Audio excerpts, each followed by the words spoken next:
It's been a little over a month that I've been using a Pixel 6 Pro, and as I've said in my earlier reviews, it is my favorite Android phone. But no matter the phone, each phone has its downsides and its little quirks. In this video, I want to talk about my experience using the Pixel 6 Pro and if I've personally experienced those downsides and quirks. And yeah, I did find a few. But first, let's go ahead and talk about the elephant in the room. And no, I'm not talking about this elephant, I'm talking about this elephant, the fingerprint sensor on the Pixel 6 Pro. It has stirred up so much controversy, and it's obviously because the media wants clicks. Trust me, the real story of the fingerprint sensor isn't anywhere near as interesting as many might think. There's been many reports that the fingerprint sensor on the Pixel 6 Pro is either slow or inaccurate or both. It is an optical fingerprint sensor instead of ultrasonic fingerprint sensor, for example, like on the S21 Ultra, a Samsung phone. Now, the difference between the two is that optical uses a light and a camera. The light shines at your fingerprint and the camera reads your fingerprint, and if it succeeds, it unlocks the phone. And ultrasonic uses basically sound waves to hit your fingerprint, and then the sound waves bounce back, and that's how that works. Listen, I don't know. I don't have a degree in fingerprint sensors. Now, I'll be honest, this phone, even though it's using optical, which is the kind of the same technology that, for example, OnePlus 9 Pro uses, the OnePlus 9 Pro is just much faster to unlock. I think it's the quickest unlocking fingerprint sensor that I've personally tried. If I find a video clip, I'll go ahead and play it right now. Oxygen OS 11 with Quad HD. But that's not to say that the Pixel 6 Pro is slow and horrible by any means. In fact, I'm going to go ahead and test out the S21 Ultra fingerprint sensor against the Pixel 6 Pro, and you guys can decide for yourselves.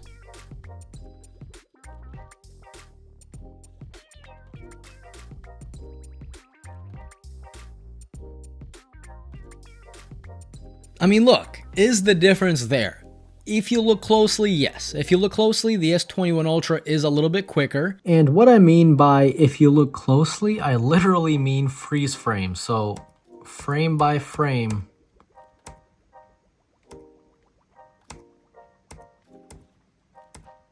Actually, you know what? They're basically the same. Never mind, disregard. Google's response to this is that they're using enhanced security algorithms, which does make sense because Google did focus a lot on security when they were revealing the Pixel 6 and the Pixel 6 Pro. But before we continue, guys, listen, I love to eat food. And for me to eat food, I need to go to the store and buy food. But for me to buy food, I need money for food, which is why the sponsor of today's video is TP-Link.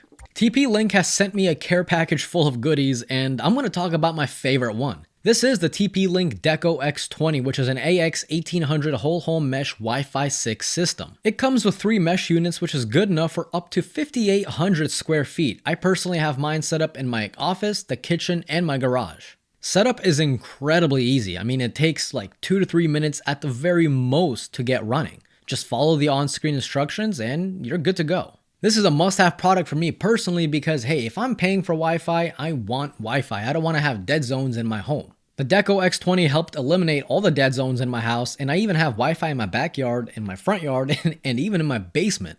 If you guys want to help eliminate dead zones in your house and improve your Wi-Fi stability, I highly suggest checking out TP-Link's Black Friday deal on this product and many more using the link in the description as well as the pinned comment. And now, back to the video. Another weird quirk about the Pixel 6 Pro is what I assume to be the proximity sensor. See, the proximity sensor sits on top of the phone, and anytime you're making a phone call, you bring the phone up to your ear, the proximity sensor notices that, hey, there's something there, so let's turn off the display, right? It turns off the display so your cheek and whatever else doesn't interact with the display anytime you're on the phone. Well, it doesn't work all too well. There's been many instances where someone calls me, I answer the phone, I put the phone up to my ear, and the screen does not dim. Then what ends up happening is I have to take the phone off my ear, then put it back on my ear, and then the screen dims. That happens not a lot, but it happened quite a bit. Another quirk is just the bugginess of Android 12. Now, I know obviously it's not the fault of the Pixel, it's the fault of Android 12, but Android 12 is on the Pixel, so it kind of affects this phone as well. And if I'm speaking honestly and 100% unbiased, for me personally, Android 12 has been the most buggy version of Android that I've tried in a long time. It's it's really rushed out, which is weird because other people are saying it's perfect. And then you got another whole group of people that are saying it's very buggy, apps are crashing, and for me that is the case. I had to restart my phone or reset my phone, like a complete factory wipe, and that helped a little bit, but still I get random app crashes and random dropped calls. So I had to go back to my iPhone for a little bit and wait for an update so I can start using the Pixel 6 Pro again without any bugs, hopefully. Another weird quirk is when you're using the camera system, specifically the 4x zoom lens. Whenever you do select the 4x camera, there is like a 1 to 2 second delay before it actually switches to the camera. Like when you hit 4x, you immediately see it zoom in, but then if you wait like a second or two, then the clarity pops in because that's when it actually switched to that lens. It's kind of hard to explain, guys, so here's a quick video. So as you see right now, I am using the 1x. I'm gonna go ahead and tap 4x, and then boom, right there. Did you see that? It finally switched. So let me go back to 1x. I'll hit 4x. Boom. See that little switch? Now it's. Hey, what the heck? What's going on? Hello? Hello? God, Android 12. Hello? Well, that happened. Now, is this a big deal? Well, I don't know. Only you can answer that. For me, you know, it is what it is. I personally would have preferred it to work fast instead of having to wait that extra 1 to 2 seconds, because if you're trying to take a photo of something important, well, now your moment's gone. Usually phones experience this if the lighting situation is not good. So the phone has to think, hey, do I want to use the higher f-stop lens or do I want to use the lower f-stop lens? Since telephoto cameras on basically every mobile phone out there has a very high f-stop, or at least higher than the main camera, it needs good light to actually enable and turn on. If the lighting situation isn't good, even though you physically clicked 4x, it'll zoom in to 4x, it will, but it'll actually zoom in to the main camera sensor. It won't use the telephoto camera. Again, I'll give Google the benefit of the doubt and say this might be fixed with a software update, but I don't know. So I'm still gonna give it a thumbs down for this review. Here's another downside that just recently came out into the media, and it's about the charging speed of the Pixel 6 Pro. Now, this might not be important for some of you, but for others it may be important, so that's why I'm including it in this video. I honestly think this is a big miscommunication on Google's part. So basically, Google recommends a 30-watt charger to use for the Pixel 6 Pro. Now, whenever a company tells you that, or whenever you hear recommends 30-watt charger, what comes to mind? For me personally, what comes to mind is the phone charges at 30 watts, right? Right. I mean, I'm not the only one who thinks that. In fact, almost every single reviewer said that, hey, it charges at 30 watts. So what's the problem? Well, the problem is that it doesn't charge at 30 watts. It charges at 23 watts. The reason I say this might not affect a lot of people, or maybe a lot of people won't care about this, because it still will take you 30 minutes to get to 50%, which is good. But a full charge, it'll take you close to 2 hours. Which is like far slower than basically like any other like high-end flagship Android phone. For example, the S21 Ultra. This phone takes about like an hour and 10 minutes to charge fully. Now look, I'm not here to point fingers or to blame. I just think Google should have been a little bit more transparent. But Google, why recommend a 30-watt charger when the phone is only doing 23 watts? Why not recommend a 25-watt charger? Why not recommend a 20-watt charger? I mean, yeah, sure, 20 watts isn't as high as 23 watts, but I can promise you, though, that 3-watt difference is not really going to make a difference.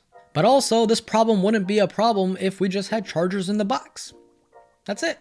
But even with all the downsides, why do I continue to love the phone? Truthfully, it's just a very fun phone to use. The cameras on the phone are insane, even if you have to wait 1 or 2 seconds for the 4x camera to pop in. Again, I wish that wasn't the case, but whenever it does come in, pictures are incredible. By the way, I did do a camera comparison against this phone and the iPhone, so if you guys want, go on my channel and check it out. Another reason why I love the phone is just the small attention to detail. Like for example, when you're locking and unlocking the phone. The screen fading almost looks like it's going in and out of the power button when locking and unlocking the phone. The haptic or taptic or vibrating motor on the phone is also insane. I mean, it is the best haptic engine or haptic engine, whatever you want to call it. It's the best out of any Android phone that I've used. Every time you're typing, every time you're scrolling and doing anything that's activating that vibrating motor, it really feels like, it feels clicky. It feels like there's something mechanical moving inside. Well, mainly because there is, but it feels good. I'm gonna shut up on that one. It feels good. That's all you guys need to know. So the next thing I wanted to show you guys was Magic Eraser, but for some reason, this is new, but it keeps crashing on me. This never happened before, but it happens now. So I click on Edit, I go over to Tools. Well, usually it crashes after I hit Magic Eraser, but now it crashed before I even hit it, so... Well, yeah, well, there's that. Or even the mind-blowing speech-to-text. So now I want to show you guys the brand new voice typing feature on the Pixel 6 Pro and the Pixel 6. As far as I know, these are the only phones that are getting this type of feature. In other words, no older Pixel device is getting this feature. It works insanely good. Sometimes it even gives me anxiety because of how fast it types. And ignore that hair right there. That is from my cat, I promise you. I don't really know what else to say. I can speak as fast as I want. I can talk about how I went to the mountains recently and I saw a bear. I almost pooped myself. But luckily I didn't. Yeah, it's that good. I've already made another review about this phone on the things that I do like about the phone, so if you guys want, again, it's on my channel, go check it out. So do you guys have any questions regarding about the Pixel 6 Pro? If you do, leave me a comment down below. I will try to answer as many as I can. Again, it's a fantastic phone with its quirks, and I really wish those quirks weren't there, but this is still the best Pixel that Google has ever put out. If you guys enjoyed today's video, definitely click that like button. And if you are new here and you like these types of videos, definitely subscribe and hit the bell icon so you stay up to date on all my future videos. And plus it helps me out because I am trying to reach 100,000 subscribers by next year. So can we please make that happen? So this was Mark from Mark's Tech. Adios.